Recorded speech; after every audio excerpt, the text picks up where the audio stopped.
Well, with to go, to go, the uniqueness about to go also is that they are not just shipping. It belongs to a sea family who has different investments.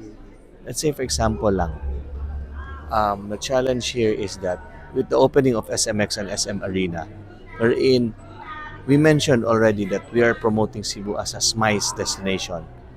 And SMICE destination, ba? When we are trying to invite locals and foreigners to hold their exhibits here, that involves a lot of logistics as well.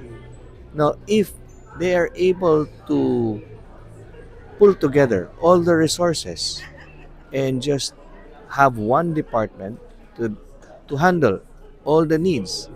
They have different needs of every events and every exhibitors, diba? From their participants' hotels, of which they have, where to stay, how do they move their things, how where do they display, they all have that.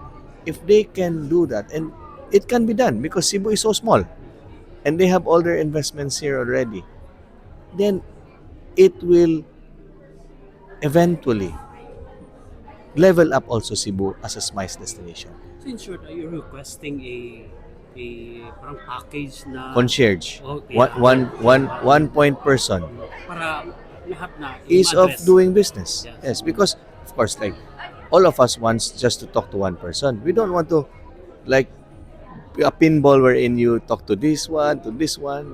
You talk to one person who can already do everything for you. And the good thing about this group is that they have everything already in one setting.